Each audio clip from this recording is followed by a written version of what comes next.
Welcome to the PPM Attorney Capital Forum. I'm your host, Darren Mangum, securities lawyer, managing partner of Mangum & Associates. And we are excited to bring you another session of the PPM Attorney Capital Forum. We are getting a little bit, we had planned on doing it after 3 o'clock Eastern Time, and now it's about 3:20, so appreciate everybody that's joining in. If you're joining us late, no problem. If you're joining us, if you're watching this later, no problem. You can watch this session plus any of the other sessions as long as you're a member of the forum. We are talking about public offerings and private offerings today and the differences between the two. And a lot of you may already know this, but we get a significant, in my law practice, we get a significant number of people that are still not exactly clear about the differences between the two. And what we wanted to do is highlight the differences between what's considered a public offering of securities versus a private offering of securities, because the rules are different. And there's a lot that's the same as well, especially when it comes to disclosure and such. And so we're going to go through, and there's an outline that goes along with this session. If you didn't get the outline, please send us an email. You can send it to forum@mangumlaw.net, and we'll be happy to send that over to you. And we're also going to be uploading this outline to the platform, so you'll have access to that way. So when we're talking about public versus private, what does that mean? Offering your securities, your investment opportunity to the public is basically when you are, the general rule is all securities. And we're talking about securities, right? And we can get into what is a security, what isn't. There's been a few other sessions that we've focused on what is a security when we're talking about securities. But any sort of investment, I don't care if it's a cryptocurrency, if it's which is currently being litigated, by the way. If you tune into my YouTube channel, we talk about some of the ongoing litigation regarding the crypto exchanges. And also a lot of crypto issuers as well, like Ripple and so on. But presuming it's a security, right? Which again, anytime you're talking about an investment, it's a security. People ask me, "What kind of lawyer are you?" A securities lawyer, and they're like, "What the heck is that?" Anything involving investments. When I say the word investments, they're like, "Oh, okay, got it." If it's an investment, it's a security, right? So when you're offering securities to the general public, okay, or when you're offering securities in any case, the rule is that they must be registered with the Federal Securities Authority in the United States, is the SEC, Securities and Exchange Commission.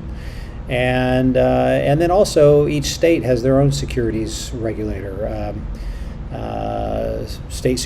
Texas State Securities Board, Department of Financial Institutions in Washington, or depends on what state. They're all called by different names, but everybody has a securities regulator in their state. And also most developed countries have a securities regulator. Sometimes they're more intertwined with the banking regulator, but for the most part, they're very similar, modeled after the SEC. Whether you're in Canada or Bangladesh, most countries have securities regulations. It depends on how well are those laws enforced. That's going to vary country to country as well. But for the most part, today we're talking about offerings done in the United States or its territories. And so we're talking about the securities exemptions that apply, or the registration provisions that apply.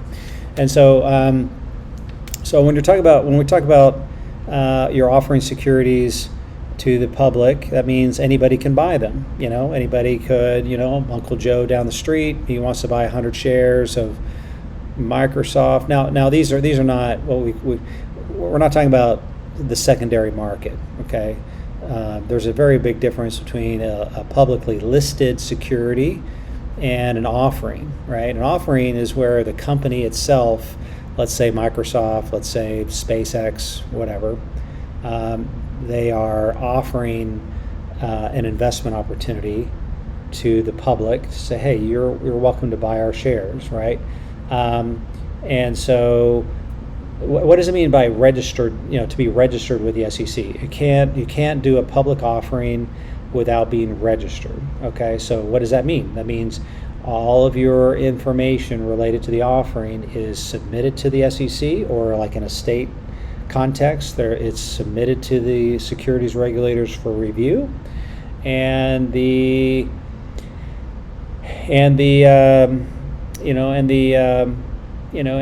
SEC or the securities regulator is going to review that information, and they're going to comment on it. Like, for example, I've got a client right now. We're doing a registered offering under Regulation A, which is a provision that allows for small companies to raise capital, and so we're submitting it under that regulation, and they can't sell any of the securities to the public unless the regulator, in this case the SEC, has given its blessing, or the registration has been declared effective, right? Means that they are now allowed to proceed and go forward, right?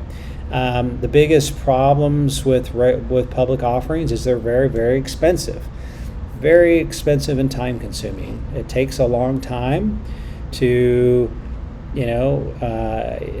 prepare all the documentation that's needed for a public offering, because there's a lot of information that needs to be disclosed, financial information. They have to have audited financial statements.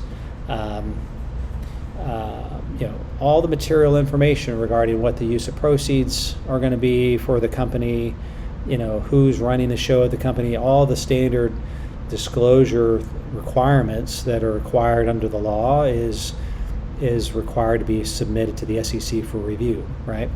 And the SEC takes its time, it reviews it, and in most cases, I mean, these are applicable to any securities regulator, but I'm going to be talking about the SEC generally speaking, because that's generally who you're going to be registering the securities offerings with, you're offering with. And so and plus, because the SEC is most even if you're a foreign company, you're looking to raise capital in the United States, because of it's a big market. 300 million plus people potentially can invest in your company and buy your stock, right? And so the biggest and we're getting into highlights of advantages and disadvantages. The advantages being that anybody could buy them, anybody could buy your shares. But then again, it takes a while to get it approved by the SEC, because they don't rubber stamp stuff. You could have everything what you think is pretty much laid out on a silver platter, but they're going to usually find something to comment about. Hey, we'd like to see more information here. They're really looking out for the investing public, trying to protect them, and so it takes time, because they're going to review it, and then they're going to send it back to you for further explanations or further information, and then you submit it back to them. So there's got this back and forth that goes on, and typically it takes about usually about 4 to 6 months, if not longer sometimes, to get an offering approved, and then you can start selling it to the public, right? So the advantage is anybody could buy it. The disadvantage is it takes time, and obviously it takes money, because you got to pay lawyers, you got to pay accountants, and all of that, and that's even before you even begin to start selling it, right? Okay, now you're going to start selling it. Now you have to pay marketing expenses. You have to pay, what you're going to incur anyway, but then you're also going to be paying, likely you're going to be paying a broker to help sell the offering, blah, blah, blah, blah, so it's expensive, right? So private offering, in most cases, most of the work we do we do public offerings, but most of the transactions we're involved with are considered a private offering, and a private offering has certain rules that says, hey, look, you're not going to be investing it, you're not going to be selling this to the general public. Not everybody can invest in one of these. They have to follow these. And basically, a private offering means that you're, going back to our general rule. Hey, all offerings have to be, all securities have to be registered with the SEC, unless there's an exemption that applies. Okay, and an exemption. And we run into this a lot because once like we do a PPM, my law practice, we do a PPM for a client, and let's say we filed a notice filing with the SEC for an exemption, and they mistakenly think, oh, we're now registered with the SEC. No, you're not registered with the SEC. You filed a notice of exemption with the SEC because why? It's a private offering, right?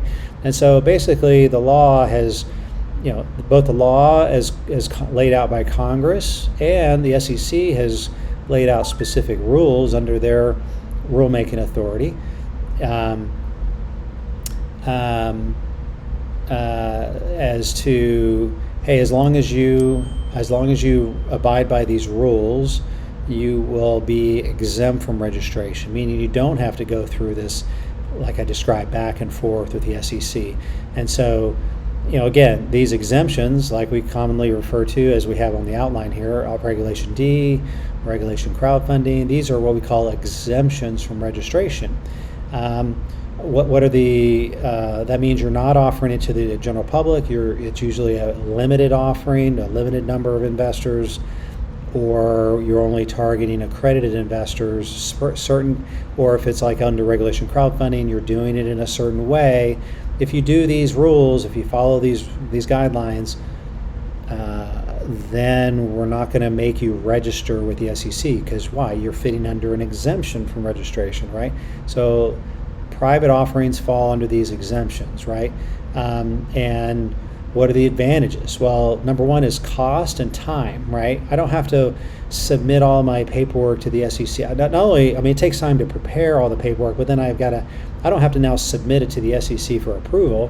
I can just now go to market once my documents are prepared, and if I've followed the rules properly, I can go ahead and I don't have to ask permission first. I can just go forward in my offering.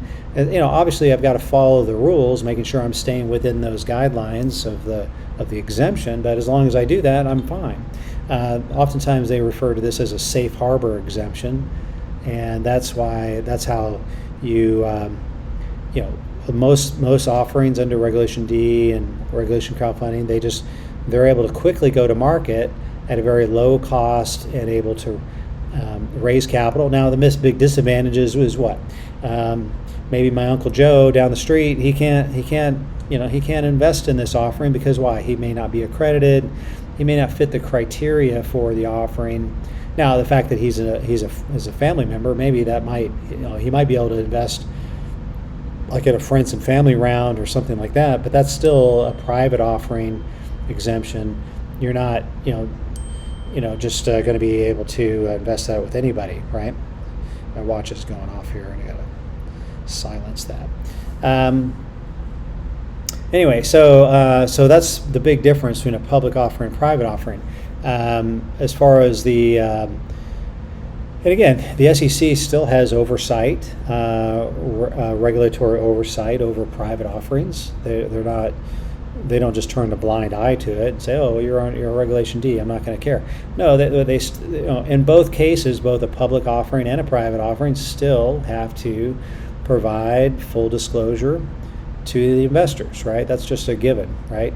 I hear, it's funny, I hear people sometimes they'll say, "Oh, I don't need a PPM because I'm just dealing with accredited investors," or something like that. And I'm like, well, wait a second, you still have to provide full disclosure to the investor. I don't care what they are, right? But there's this mistaken idea that, oh, if you're accredited, I don't have to give you full disclosure. I guarantee that that it's going to be your accredited investors that are going to your accredited investors are more likely have the capacity to and the resources to sue you faster than a non-accredited would. But yeah, you definitely want in either case to have full disclosure to the investors. Right now, certain rules. I need to mute my notifications here. So. Which I should have done before I started, but we'd also have some messages coming in from some questions, which I'm going to cover here at the end. Let me write that down.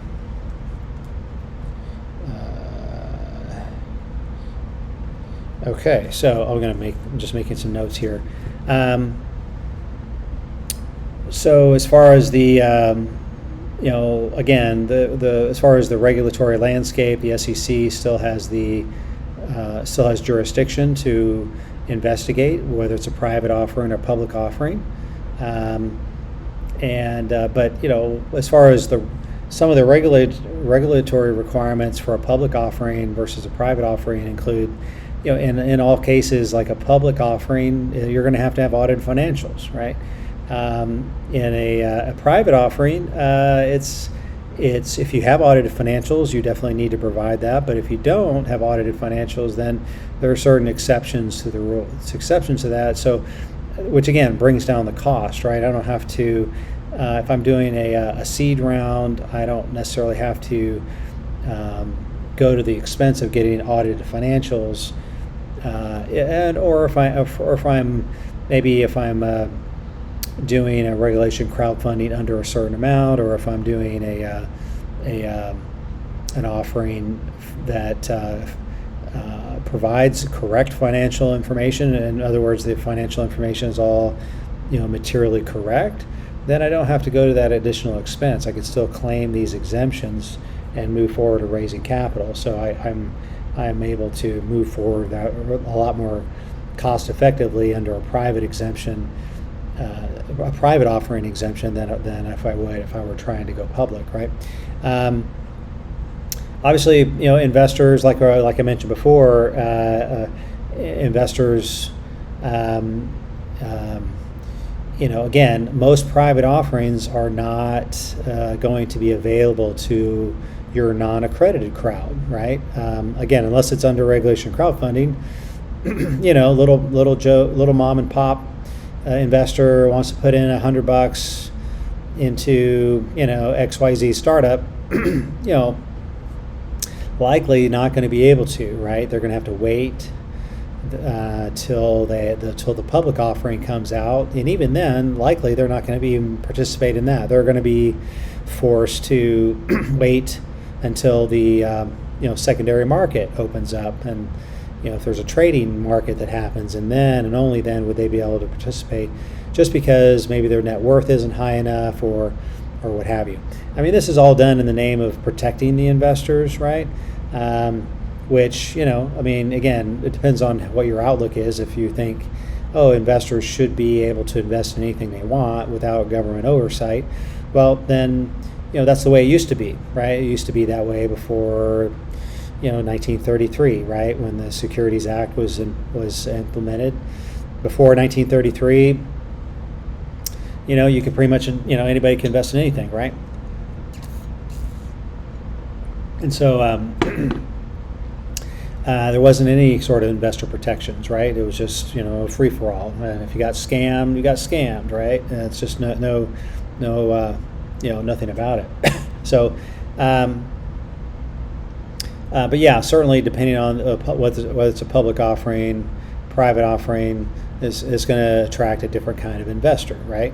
Again, we talk about disclosure, transparency. Both a public offering and a private offering are going to require full disclosure. I've already highlighted timeframes and cost. Again, we tell clients, hey, if you're doing a private offering, 30 days, we should be ready to go, within 30 days. Barring any sort of other, again, we've got clients that they're not in a hurry. Maybe they still don't have all their information together. So in those cases, it takes longer. But there's nothing holding it up. Just hey, when you're ready, we're ready, right? But usually 30 days is a time frame for a private offering. Sorry, a public offering, that is going to be just a long road. And again, 6 months, I'd just say 6 months minimum. That's just going to be how it is. Just to get all the, you could get all of the, if you had all your ducks in a row, had your audit ready to go, had everything prepared, you could certainly get it all prepared and filed with the SEC within 30 days. But then you're going to enter that comment period, and then you might get lucky. You might get lucky. Oh, there's only 1 or 2 rounds of comments, and then you're approved, right? And so maybe at the end of the 3 to 4 months, you're golden. You're ready to go. Most cases, you're going to have multiple rounds of comments. Again, satisfying the regulators' requirements, or what they feel. And that could certainly vary. I see, we have some clients, their registration goes through rather quickly. Other times, they're just a long slog. And I've had some clients that haven't, after, kind of beating their head against the wall, they actually just decide, I'm going to abandon this public offering route and just go the private route, which they probably should have done in the first place. But anyway, it all depends, right? It depends on what kind of investors you want. Depends on obviously your budget.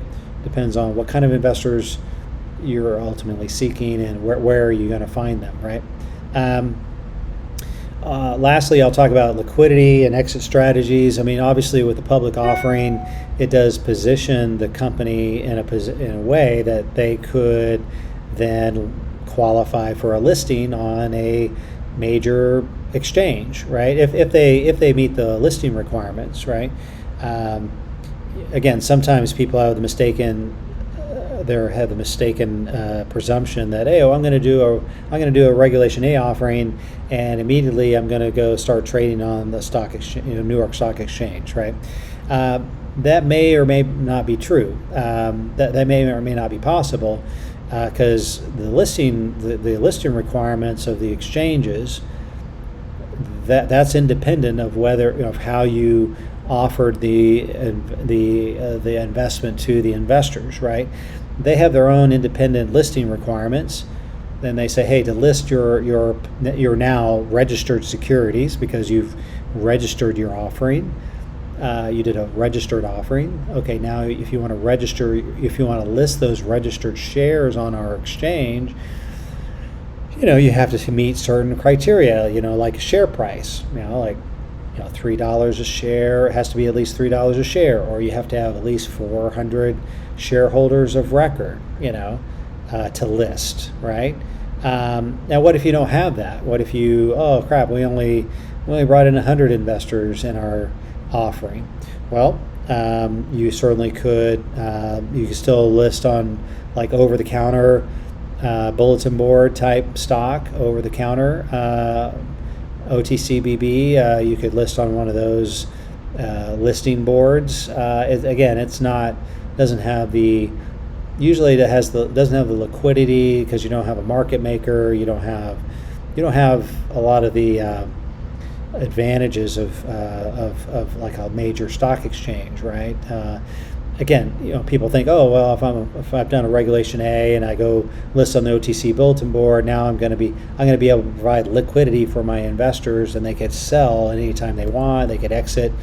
That may or may not be true, right? Because maybe they're asking for, let's say you guys went public at $3 a share, $5 a share, and now it's trading at around the same price, and somebody wants to exit. Well, you're gonna have to find a buyer for those securities, right? And that's going to affect the market. Usually on a over-the-counter bulletin board stock, you're going to have very, very volatile share price. You could go, hey, today it was $5, tomorrow it was $2, and yesterday it was, there was a transaction a few months ago, it was like $7. It just could vary widely, but and also some of these, obviously if you have a major exchange like NASDAQ or New York Stock Exchange, as long as you're meeting those listing requirements, you're able to list your securities and give investors a fair degree of liquidity, and be able, because it's a lot easier for me to call up my Merrill Lynch broker and say, hey, I want to buy so many shares of XYZ stock, because it's there on the New York Stock Exchange. If it's over the counter bulletin board, okay, well, maybe I can put in a buy order, but maybe it doesn't get fulfilled because you don't have a seller willing to sell at that price, and so maybe they make a counter and say, hey, look, I'm willing to sell, I want to buy, or I want to sell at this price, right? And you don't have a connection between the buyer and seller as much as you would on a major stock exchange. Anyway, again, we could have a whole session on just that aspect of it, but that's really the reason why a lot of companies, they want to go public, is because they want to have that liquidity in the market. They want to have that perception of being a publicly traded company. But then it has a lot of disadvantages as well, because what if somebody buys up a control position of your stock, and now they depends on how much of the stock you have in the public float. You could certainly lose control of your company potentially if you have a shareholder that forces a vote. You're not in really control of the share price. It's whatever the market is going to, whatever the market is willing to accept. Whereas a private company, you're usually setting what you feel is a fair offering price. Because your company best, right? So you're going to establish what that is. And investors could either take it or leave it, right? Anyway, but that's a whole nother episode, or a whole nother forum session. We could talk about stock exchanges and things like that. But anyway, that's sort of a broad overview of the differences between a public offering, private offering. Oh yeah, I should say that. If you're offering, if it's a registered offering, those are registered securities, then therefore they can be resold under certain guidelines on an exchange, or maybe even a private secondary market sale. Whereas if you a private offering, if it's under one of these private offering exemptions, those securities are considered what we call restricted securities, which means that they cannot be resold until they've been held by a certain length of time. And there's complex rules that go in. We can talk about Rule 144 maybe on another session, but just bear in mind that the securities that you do offer can only be resold under limited circumstances, which again affects the liquidity of the stock. Which, again, if you're a growing company, small company, that may be to your advantage, because all of a sudden have shareholders who you don't know, all of that, right? So that's just something to bake into the equation. So yeah, we can get into more of that. As far as examples of companies, we typically,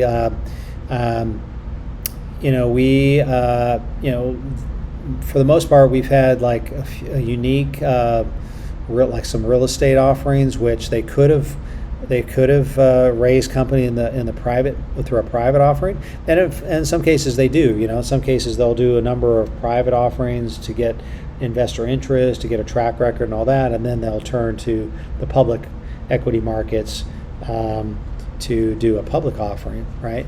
And so. Again, this isn't a question of what's either or, right? Oftentimes it's a matter of when do we, obviously, we want, if you're raising capital, private offering exemption is the first thing to look at because of cost and time. But then also, it may be that, because we want all these advantages of being public or doing a public offering, you might just go straight to doing a public offering, right? And that's fine, but most issuers, they'll start out with stages. They'll do maybe they'll do a private seed round under Regulation D, and then they'll follow that up with maybe a crowdfunding round to build up their shareholder base, because they know that eventually they're going to be wanting to apply for a public listing, and so therefore, they want to build up that shareholder base, and then they would do follow that with a again, and all the time they've sort of, hey, maybe they'll start out the seed round at maybe, hey, we're starting out with like 50 cents a share, and now we're doing a crowdfunding round at $1 a share, and hey, now we're doing a public offering at $3 a share. Why? Because we've hit these different milestones, and we believe that the value of the company has gone up. So anyway, you could stage it like that as well. But anyway, hopefully.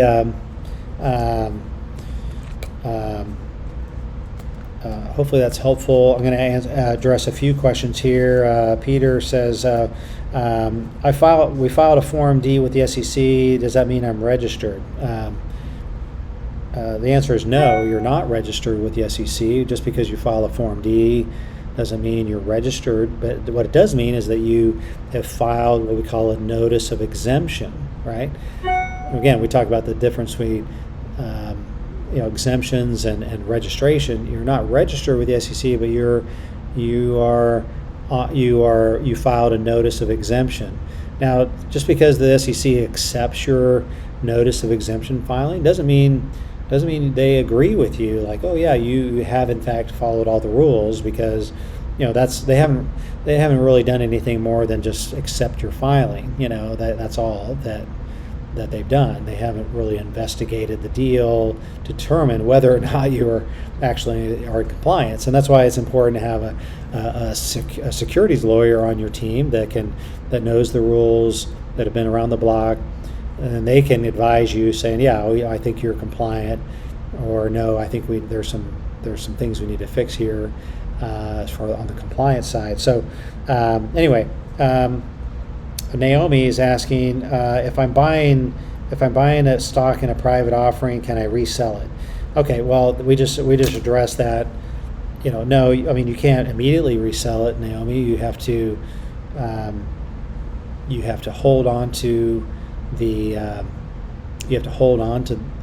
the stock for a certain length of time. Usually it's between 6 months to 12 months, and then it kind of depends also if you're a control person or not, if you're involved with the company, making decisions, and so on and so forth. So, yeah, I mean, they are. If you're buying a stock in a private offering, they are from the get-go. They're restricted, and now once you've held on to it for the required length of time, holding period, then okay, now after that, now you could resell it to someone else, right? And that's a whole other session we could talk about.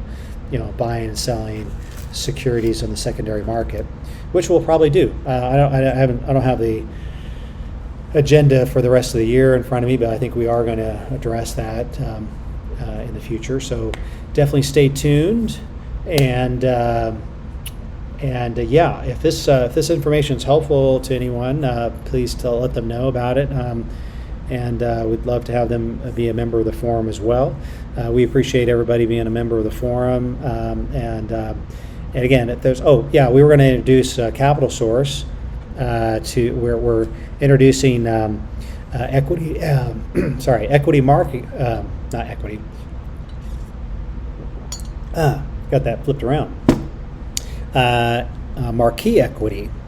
A Marquee Equity is a capital source who introduces entrepreneurs that are raising capital to different investor groups, and some of them, again, it depends on, they have over 30,000 different types of investors, individual investors, family offices, institutional investors, just different capital sources. And so what they typically like to do is meet with you and assess what type of capital you're looking for, and they're able to introduce you to those capital sources. And so if you'd like to meet Marquee Equity, just let us know. Send me an email, and we'll we will glad to set up a meeting there since you're a member of the forum. And so we don't just do that for anybody. We just do it for our clients of the law firm, and also if you're a member of the Capital Forum here. So anyway, appreciate you tuning in today, and hopefully this information is helpful, and we'll see you on the next forum. Thank you.